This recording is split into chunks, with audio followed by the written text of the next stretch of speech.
आज की जो प्रेस वार्ता है, इस प्रेस वार्ता में जो हमारे हरियाणा प्रदेश के अंदर गरीब परिवार, बीपीएल परिवार,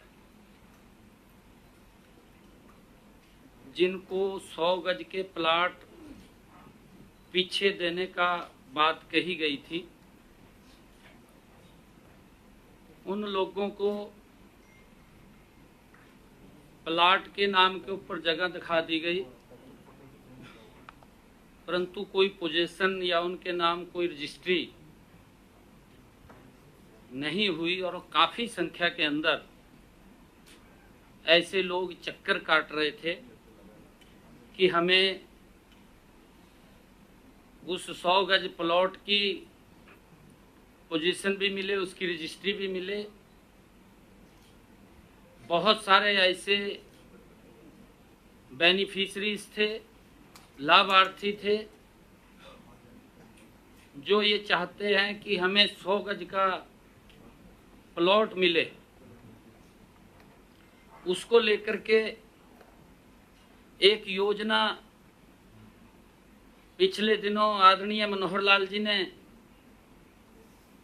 वो बनाई। विधानसभा के अंदर भी इसका बजट का अलग से प्रावधान किया गया और उसके निमित्त कल सोनीपत में ऐसे जो लाभार्थी हैं उन सबको प्लॉट की पोजीशन भी दी जाएगी। हरियाणा प्रदेश के अंदर अलग अलग स्थानों के ऊपर ये कार्यक्रम का आयोजन होगा। उस कार्यक्रम में हमारे हरियाणा सरकार के सभी मंत्रीगण, हमारे सभी विधायकगण वहां पर मौजूद रहेंगे और मैं स्वयं सोनीपत से इस योजना के माध्यम से ऐसे हमारे जो लाभार्थी हैं उनको प्लॉटों की पोजीशन भी दी जाएगी और उनको रजिस्ट्री भी वहीं पर मौके पर ही करा करके उनको सुपुर्द किया जाएगा। और इसके बाद ऐसे हमारे हरियाणा प्रदेश के अंदर ये 20,000 लाभार्थी हैं जिनको कल प्लॉट और पोजीशन दी जाएगी। क्योंकि ये कांग्रेस सरकार ने इसको शुरू तो किया, परंतु उनके हालात के ऊपर छोड़ दिया। वो घूमते रहे, ना उनके पास कोई कागज था, ना उनके पास कोई रजिस्ट्री थी। वो घूमते रहते थे कि हमें कोई पोजीशन मिल जाए, परंतु जब उनके पास कोई कागज नहीं था, खाली नामात्र के लिए जगह दिखा दी और उसके लिए वो चक्कर काटते रहे।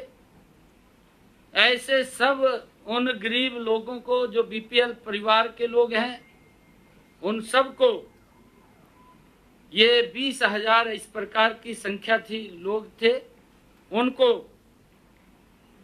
ये पोजीशन देने का काम किया जाएगा। और कांग्रेस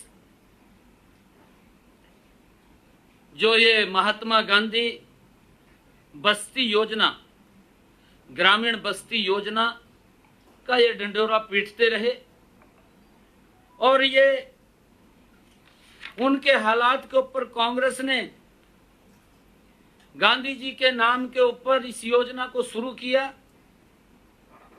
परंतु उसको अमली जामा नहीं बनाया, खाली नाम दे दिया, उनके हालात के ऊपर छोड़ दिया। हमने ये निर्णय किया है इस समस्या के समाधान के लिए मुख्यमंत्री ग्रामीण आवास योजना के अंतर्गत सभी लाभार्थी, जितने ये लाभार्थी थे, उन सबको प्लॉट का कब्जा भी दिया जाएगा, उनको रजिस्ट्री भी बना करके दी जाएगी। और उसके बावजूद ऐसे अगर जो और लाभार्थी हैं जो शेष बचेंगे, उनकी संख्या ये लगभग 20,000 है और 7,775 ऐसे जो लाभार्थी हैं जिनको कल ही ये पोजीशन भी देंगे, कब्जा भी देंगे और उनकी रजिस्ट्री भी कराएंगे। 20,000 लोगों के जो हमने चिन्हित किया है, जहां उनको प्लॉट नहीं मिल रहा है या जमीन उपलब्ध नहीं है, शीघ्र ही जल्दी ही अगले चरण के अंदर हम उसकी सारी की सारी तैयारी कर रहे हैं। लगभग वो फाइनल टच के अंदर है। उनके खाते में भी 1-1 लाख रुपया वो प्लॉट खरीदने के लिए वो प्लॉट खरीद सके, वो पहुंचाने का काम भी जल्दी ही हम करेंगे। ऐसे ये लगभग जो संख्या है कि हमारी सरकार की सोच है और ये सोच डॉक्टर भीमराव अंबेडकर जी, ये सोच महात्मा ज्योतिबा फूले जी की, उनके सपनों को साकार करते हुए देश के यशस्वी प्रधानमंत्री आदरणीय नरेंद्र मोदी जी और हमारी डबल इंजन की सरकार उनके जीवन को सरल और सुगम करने के लिए लगातार उसमें सुधारीकरण करते हुए उन तक लाभ पहुंचाने का काम ये हमारी सरकार कर रही है। और ऐसे अगर और भी कुछ लोग बचेंगे, उसके लिए भी हमने ये कहा है कि एक पोर्टल के माध्यम से वो रजिस्ट्रेशन करेंगे कि जो ऐसे लाभार्थी बचेंगे उनको भी वेरीफाई करके जो पात्र व्यक्ति है उस तक लाभ पहुंचाना हमारी सरकार का कमिटमेंट है और उसको लेकर के हम उन तक ये लाभ पहुंचाने का काम करेंगे। आदरणीय प्रधानमंत्री जी ने पिछले 10 वर्षों में प्रधानमंत्री आवास योजना के तहत हमारे प्रदेश के अंदर लगभग 14,939 मकान बना करके देने का कार्य किया है। प्रदेश के अंदर लगभग 15,356 निर्माणाधीन हैं जिनके ऊपर काम चल रहा है। जल्दी ही उनकी भी चाबियां उनको सौंपने का काम ये हमारी सरकार, डबल इंजन की सरकार मजबूती से कर रही है। और लगभग हरियाणा के अंदर प्रधानमंत्री आवास योजना के तहत हमने पिछले 10 वर्षों में 552 करोड़ रुपया इस योजना के तहत हमने खर्च किया है।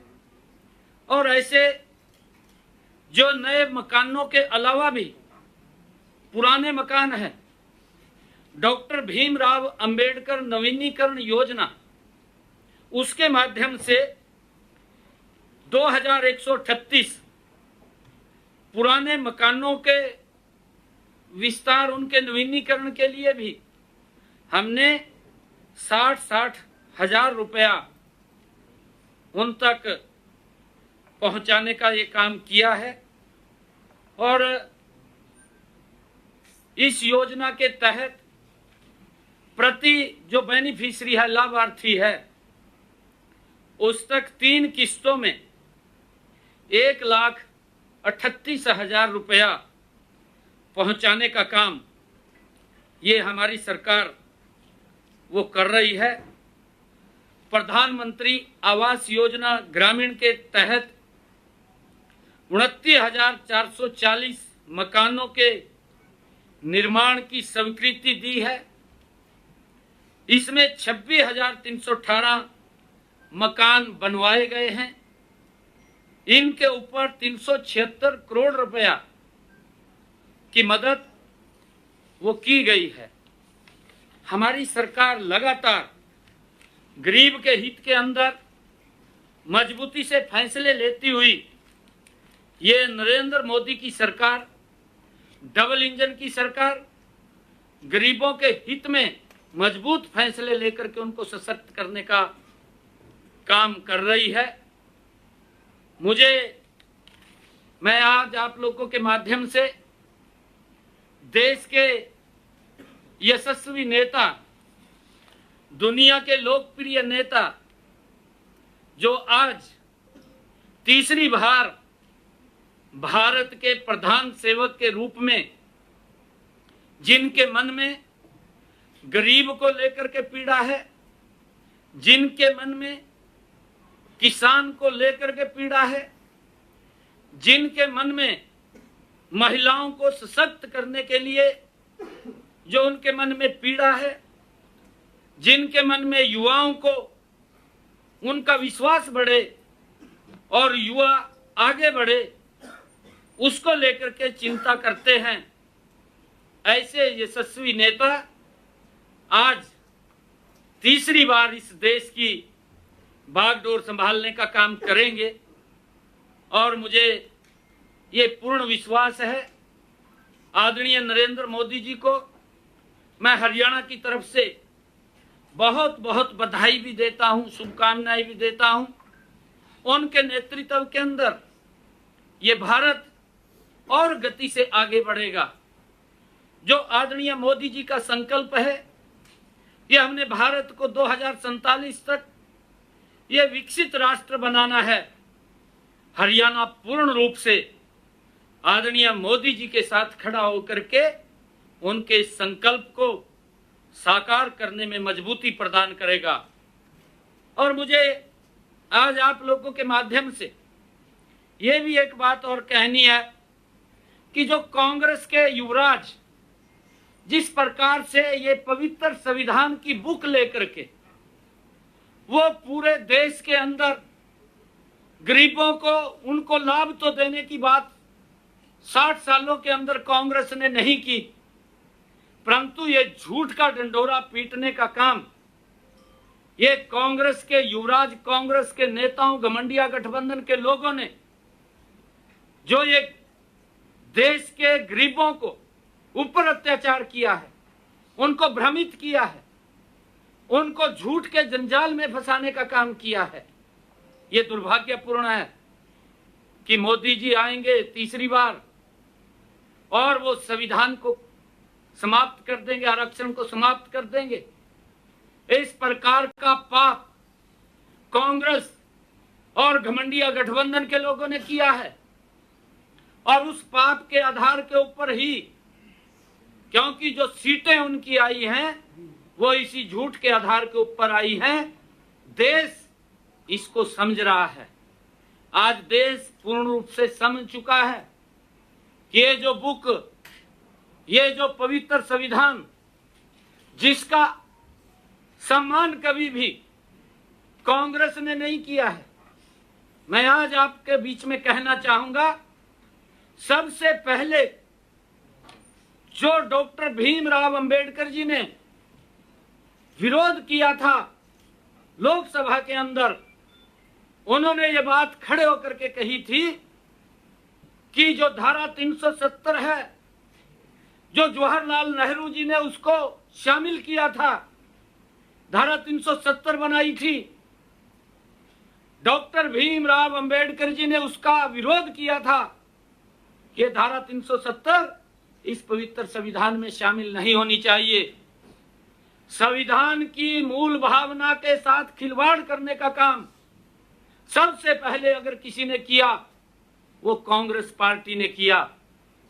मुझे बड़ा दुख होता है, लगातार बाबा साहब के इस पवित्र संविधान को कांग्रेस और घमंडिया गठबंधन के लोगों ने मंचों के ऊपर अपमानित करने का काम किया है। उनको देश से माफी मांगनी चाहिए।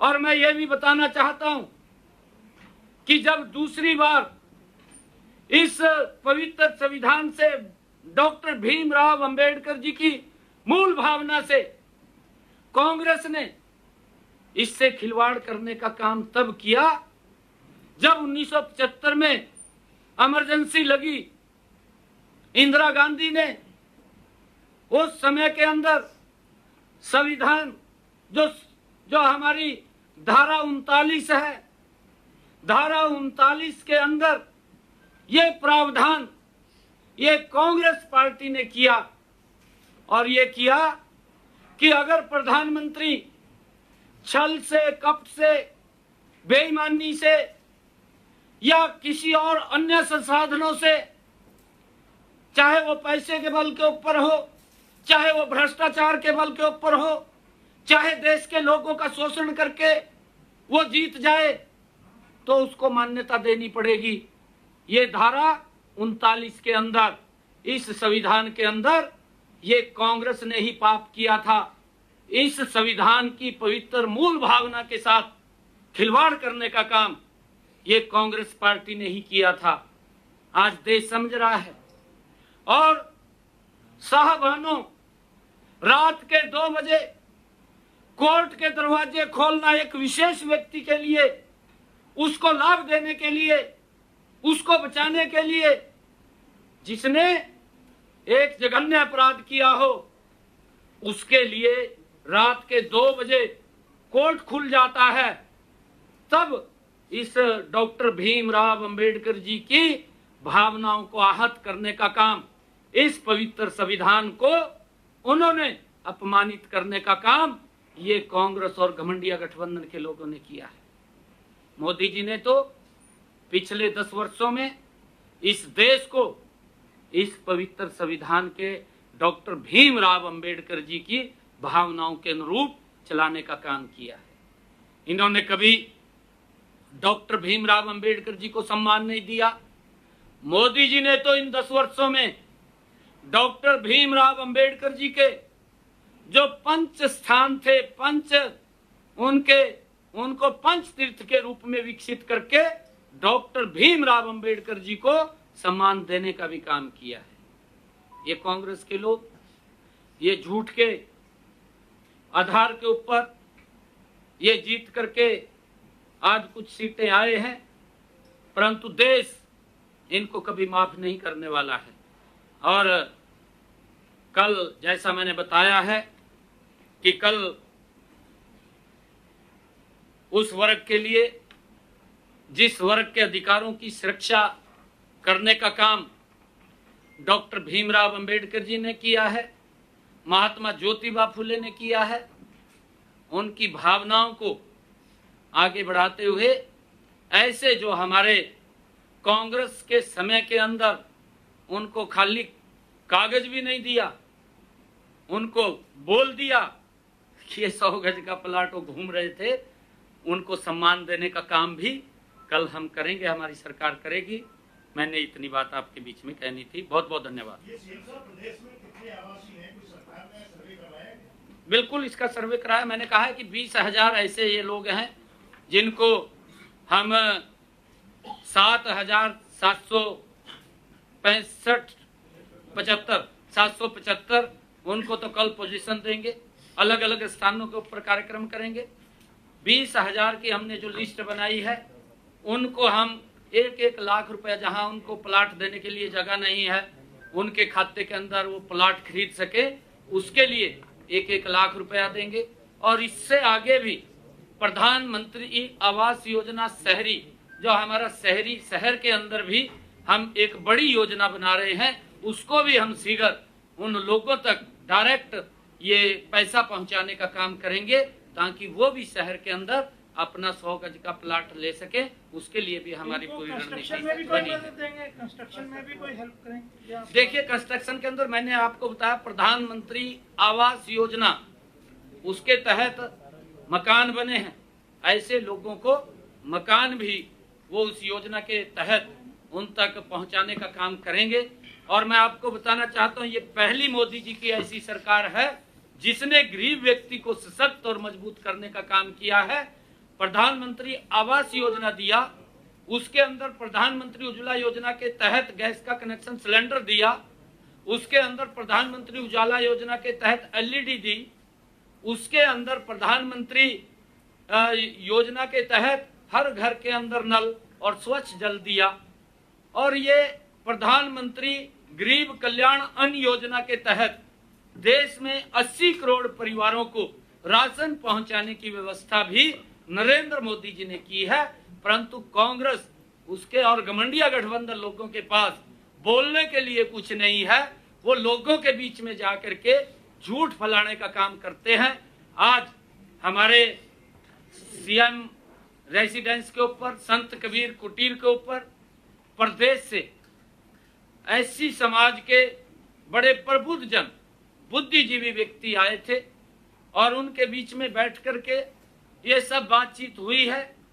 ये आश्वासन उन्होंने दिया है कि ये कांग्रेस ने जिस प्रकार का दुष्प्रचार करके लोगों को गुमराह किया है, वो सभी बुद्धिजीवी व्यक्ति घर घर के अंदर जा करके लोगों को उनके इस झूठ का पर्दाफाश करने का काम वो करेंगे। आज वो भारी संख्या के अंदर पूरे मुख्यमंत्री जी सुनिए, मुख्यमंत्री जी, ये जो परिवार पहचान पत्र पोर्टल है ये कम से कम 3 महीने से बंद पड़ा है। लोग परेशान हैं और तमाम कार्यालयों के चक्कर लगाते, कोई उनकी सुनवाई नहीं कर रहा।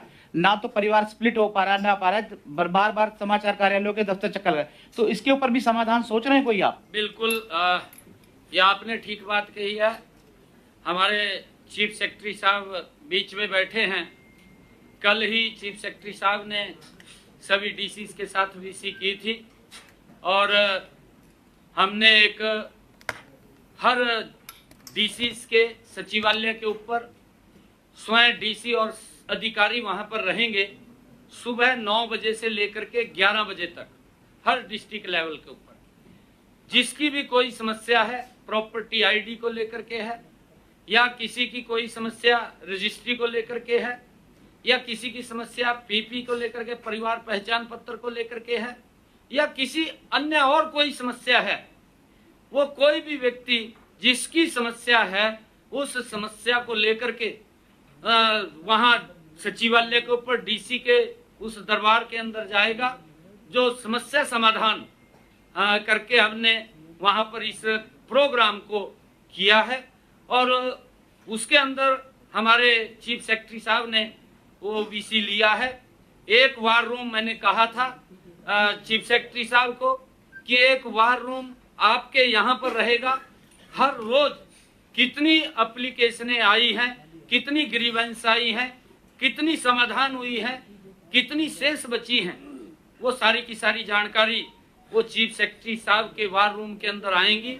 और शाम को हर रोज मैं भी स्वयं उसको फॉलो करूंगा और उसको देखूंगा कि अधिकारी वहां पर मुस्तैदी से उन समस्याओं का समाधान करने का कार्य करेंगे और उसको स्वयं चीफ सेक्रेटरी साहब वाच करेंगे और उसके ऊपर चीफ सेक्रेटरी साहब बताने का काम करेंगे, क्योंकि उन्होंने कल सीएम साहब पूरी प्लानिंग की है। ये बीपीएल जो परिवारों को कांग्रेस में प्लॉट जो है वो घोषणा कर दी, दिए नहीं या फिर उनको पोजीशन नहीं मिला। लेकिन कांग्रेस ने इस चुनाव के दौरान ये भी प्रचार किया सर कि जो गरीब लोग हैं उनके बीपीएल कार्ड काट दिए गए हैं, जो हकदार है उनको कार्ड नहीं मिल रहा है।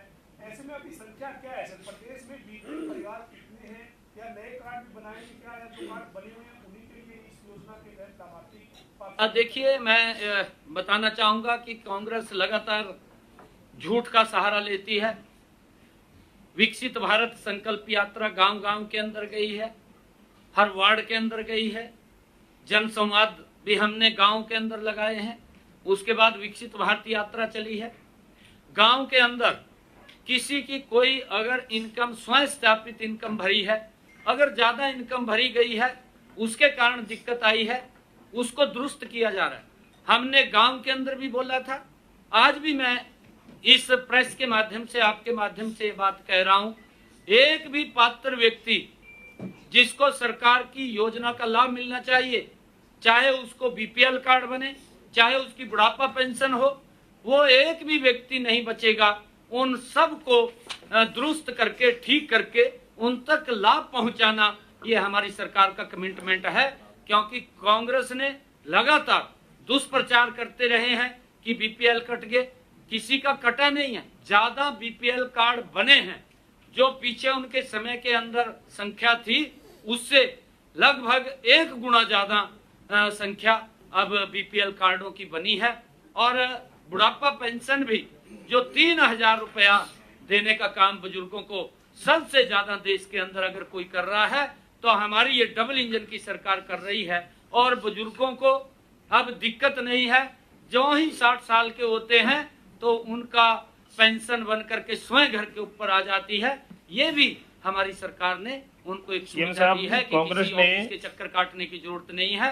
परंतु जो ये सारी की सारी रचना है कि ग्रीवेंस सुनेंगे उसके ऊपर, क्योंकि हमने ये पूरा का पूरा प्लानिंग वो बनाई है। और कल आदरणीय चीफ सेक्रेटरी साहब ने पूरे डीसीज के साथ ये वीडियो कॉन्फ्रेंसिंग के माध्यम से आज ऑर्डर भी जारी किए हैं और आदेश भी दिए हैं कि सभी 9 बजे से लेकर के 11 बजे तक अपने अपने कार्यालय पर वहां पर लोगों की ग्रीवेंस को सुनेंगे।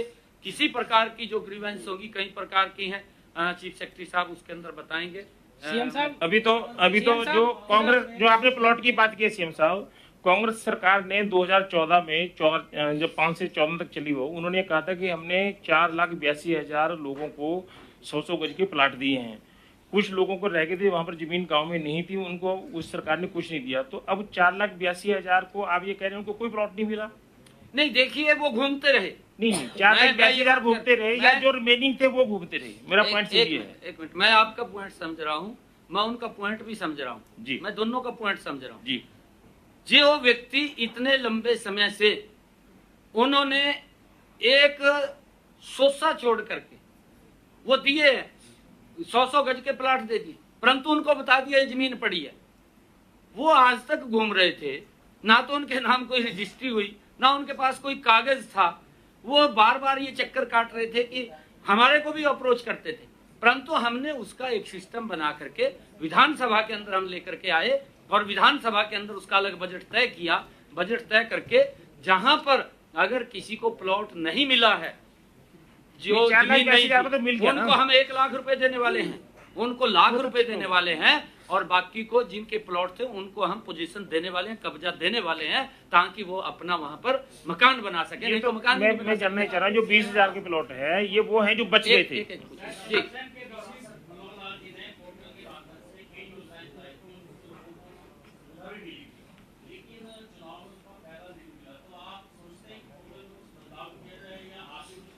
नहीं देखिए ना ये ऐसा नहीं है। मनोहर लाल जी ने जितनी भी योजनाएं चलाई हैं हरियाणा प्रदेश के अंदर, अगर मैं कहूं कि जो गुड गवर्नेंस का अगर उदाहरण कहीं पूरे देश के अंदर देखने को मिलता है तो हरियाणा के अंदर मिलता है। इतना गजब का सिस्टम मनोहर लाल जी ने खड़ा किया है कि व्यक्ति को दफ्तर के चक्कर नहीं काटने पड़ रहे, परंतु अगर कहीं कोई उसके अंदर दिक्कत आ रही है उसका सरलीकरण किया जाएगा, लोगों को चक्कर न काटने पड़े। ये हमारा कमिटमेंट है, हम बार बार कह रहे हैं, क्योंकि पीछे कोड ऑफ कंडक्ट लग गया था, उसके अंदर हम इसको आगे नहीं बढ़ा पाए, परंतु हमने तुरंत जो ही कोड ऑफ कंडक्ट हटा उसके बाद एकदम उन सब बातों को लेकर के उनका सरलीकरण करने का काम कर रहे हैं। और मैंने कहा है कि अभी चीफ सेक्रेटरी साहब बताएंगे सारे इस विषय को। एक भी व्यक्ति को, किसी को चाहे एनडीसी का विषय है या किसी का कोई परिवार पहचान पत्र को लेकर के समस्या है या किसी की रजिस्ट्री को लेकर के समस्या है, कोई समस्या नहीं रहने देंगे। उसका सरलीकरण, उसका समाधान करने का काम ये हम करेंगे और जल्दी हो जाएगा। सर एक सवाल है, दिल्ली सरकार लगातार पानी के मामले पे एक बोलिए। दिल्ली सरकार पानी के मामले में हरियाणा को लगातार घेर रही है, आप ये बताएं कि वास्तविक स्थिति क्या है? 137 क्यूसेक पानी देने के लिए भी कहा था सर, कल सुप्रीम कोर्ट में स्टेटस रिपोर्ट भी देनी है, उसको लेकर के क्या दे रहे हैं? हम अपने चैनल से पानी देना था हम। नहीं देखिए ऐसा नहीं है। जो दिल्ली सरकार ने एक अल्फनामा दिया या उन्होंने कुछ किया, वो पिछले बार भी उन्होंने किया था। वो गुमराह करने वाली इस प्रकार की भ्रामिक स्थितियां पैदा करते हैं, क्योंकि उनका जो डीएनए है, डीएनए के अंदर अगर आप लोग देखेंगे वो बगैर झूठ के तो जी नहीं सकते। उनके डीएनए के अंदर झूठ है, झूठ का सहारा लेकर के वो काम करते हैं। पिछली बार जब लेटर उन्होंने दिया था, इस प्रकार की बात को उठाया था, माननीय कोर्ट के अंदर भी वो विषय गया था, जब कोर्ट ने एक अलग कमेटी बना करके उसकी तहकीकात की और ये पाया कि हरियाणा जो कमिटमेंट हुआ है उसका पूरा पानी दे रहा है। उसने जब ये पाया, अब फिर उन्होंने वो इस प्रकार का लेटर दे दिया। हमारे पास भी पानी कोई बाहर से तो नहीं आ रहा, हमारे पास तो पानी लिमिट है। उनकी पंजाब के अंदर सरकार है, हम तो ये चाहते हैं कि SYL का पानी इतने लंबे समय से जो चल रहा है, SYL के पानी को वो दे दें, हमारे हरियाणा की भी प्यास बुझ जाएगी और दिल्ली की भी प्यास बुझेगी। क्यों वो पानी कहीं वेस्टेज भी जा रहा है? ये उनको मानवता के आधार के ऊपर मैं ये कहूँगा, ये सरकार को सोचना चाहिए। जो पंजाब के अंदर, क्योंकि दिल्ली में भी उनकी सरकार है, पंजाब में भी उनकी सरकार है और हरियाणा के लोग चाहते हैं कि वो पानी मिल जाए, परंतु अब वो जो कमेटी बनी है कांग्रेस का और आम आदमी का गठबंधन है, ये दोनों एक ही थैली के चट्टे बट्टे हैं। और कांग्रेस के मैं देख रहा था कल कुछ नेता प्रेस कॉन्फ्रेंस पे बोल रहे थे पत्रकारों से कि हिमाचल पानी दे रहा है। भाई हम देंगे पानी, वो आगे चला जाएगा, हम कौन सा रोकने वाले हैं? दिल्ली के जो लोग हैं, दिल्ली की जनता है, हमारी आदरणीय है, समस्या नहीं आनी चाहिए और इन समस्याओं का मिल बैठ करके समाधान करना चाहिए। मैं ये कहना चाहूंगा कि जो हिमाचल से अगर पानी आता है वो दिल्ली को जाएगा, कोई दिक्कत नहीं है, परंतु हमारे पास भी पानी की दिक्कत है, हमारे पास भी पानी की कमी है। हम जितना पानी कोर्ट ने हमें कहा था उन्होंने अब भी माप लिया है, अब भी वो देख लिया, उससे पानी से स्वाया पानी दे रहे हैं हम, अब भी उनको ज्यादा दे रहे हैं पानी, जो पानी कमिटमेंट हुआ था उससे ज्यादा हम पानी दे रहे हैं। परंतु जो पानी हमारे पास हिमाचल से आएगा, हमने कहा है कि उस पानी को जो हमारा अपर यमुना लिंक बोर्ड है वो भी उसको चेक करेगा कि वो पानी कहाँ से दे रहे हैं, तभी तो आगे देंगे। तो पानी वो देंगे, खाली प्रेस के अंदर झूठ बोल देना और एक इस प्रकार का वातावरण खड़ा कर देना कि भाई हरियाणा पानी नहीं दे रहा। क्यों किसी के साथ वो करेंगे? अरे दिल्ली के लोग हमारे नहीं है क्या? दिल्ली के लोग हमारे हैं, परंतु झूठ नहीं बोलना चाहिए। मैं ये कहना चाहूंगा दिल्ली सरकार को कि आपने उसकी सुविधा के लिए क्या सिस्टम खड़ा किया है, क्या मैकेनिज्म बनाया है। आरोप लगाना एक अलग बात है, आरोप के अंदर मत पड़िए, लोगों को सुविधा दीजिए। एक सीएम साहब जो दिल्ली के लेफ्टिनेंट गवर्नर थे, दिल्ली के, उन्होंने कहा जो जिसमें रिजर्वायर में पानी जमा होना उसी में गाद साफ करना दिल्ली सरकार का काम था। लेफ्टिनेंट गवर्नर ने कहा था दिल्ली सरकार का काम है। मैंने कहा है खड़े होकर के, तो उन्होंने मंचों के ऊपर कह दिया भाई ठीक है आपकी प्लानिंग है कि हम फ्री पानी देंगे, दे दो फ्री पानी, हमने तो नहीं मना किया, हम कौन सा रोक रहे हैं। अरे सिस्टम खड़ा नहीं किया आपने, चैनल नहीं बनाए, तो पॉपुलेशन बढ़ रही है, उसके अनुसार आपकी नीति क्या है? आप नीति को तो बताइए ना कि हमारी नीति ये है कि इतनी पॉपुलेशन बढ़ेगी, इसके लिए हमने पानी का यहाँ से ये प्रावधान किया है, तब तो बात लगती है। परंतु ये बात खड़ा होकर के एक झूठ फैला देना और झूठ बोल देना, ये इनके डीएनए के अंदर है। इसके अलावा सर सीएम साहब मैंने जाना है, मैंने दिल्ली जाना है। सीएम साहब मैंने दिल्ली जाना है। सीएम साहब 10 सीटों का टारगेट लेके बीजेपी चली थी सर, इलेक्शन में 5 सीटें लूज की हैं, इसके पीछे क्या कारण मानते हैं सर? क्या किसान आंदोलन इसके पीछे कहीं रहा है? दूसरा ये है कि विधानसभा के लिए अब क्या विजन है? नहीं देखिए, मैं बार बार इस बात को बोलता रहा हूँ कि सर इसी में हमारी सरकार इसमें सर जो नतीजे हैं इनके मतलब क्या मंथन किया और क्या कारण रहा कि सीटें कम हुई? मैं बार बार हम ये बात बोलते रहे हैं क्योंकि ये कांग्रेस के लोग इस प्रकार का दुष्प्रचार करते रहे। 60 साल तक कांग्रेस इस देश के ऊपर सत्ता में रही है, वो देश के किसानों को श्वेत पत्र जारी करके बताएं कि हमने किसानों की मजबूती के लिए ये कदम उठाए हैं। मोदी जी ने 10 वर्षों के अंदर किसानों के हित में जो कदम उठाए हैं, बड़े गर्व के साथ मैं किसी भी मंच के ऊपर वो उठा सकता हूं, बता सकता हूं कि हमने ये काम किए हैं, वो भी बताएं। परंतु क्योंकि जिस प्रकार का झूठ फैलाया गया, जिस प्रकार का लोगों के बीच में कि मोदी तीसरी बार प्रधानमंत्री बनेगा, वो आरक्षण को समाप्त कर देगा, संविधान को समाप्त कर देगा, हम लोगों के खाते में 1-1 लाख रुपया पहुंचा देंगे। अब लोग खड़े हैं दरवाजे के ऊपर, आपके सामने है, आप दिखा रहे हैं, मैं तो नहीं देख रहा हूं, आप लोग दिखा रहे हैं कि वो कांग्रेस के दरवाजों के ऊपर जाकर के खड़े हैं और वो लाख रुपया मांग रहे हैं राहुल गांधी से, गठबंधन गठबंधन के लोगों से, उनके दरबार पे जाकर के, परंतु वहां कोई दिखाई नहीं दे रहा और वो इस प्रकार का झूठ फैला करके वोट तो ले लिए। ये हमारे हरियाणा की एक कहावत है कि काठ की अंडी है, एक बार चढ़ती है, बार बार नहीं चढ़ती। परंतु ये इस झूठ के अंदर भी जितना झूठ कांग्रेस ने फैलाया है, उस झूठ के अंदर भी हमारी वोट कांग्रेस से ज्यादा है। परंतु समीकरण बन जाते हैं जो सीटों का बना है, उसके अंदर हमारे वोट आज भी ज्यादा है, हमारी परसेंटेज भी ज्यादा है कांग्रेस से। और आने वाले विधानसभा के अंदर भारतीय जनता पार्टी बहुत बड़े मैंडेट के साथ तीसरी बार हरियाणा प्रदेश के अंदर नरेंद्र मोदी जी के नेतृत्व के अंदर सरकार बनाएगी। झूठ और दुष्प्रचार मैं निकल रहा हूँ जी। राम राम जी। हमारे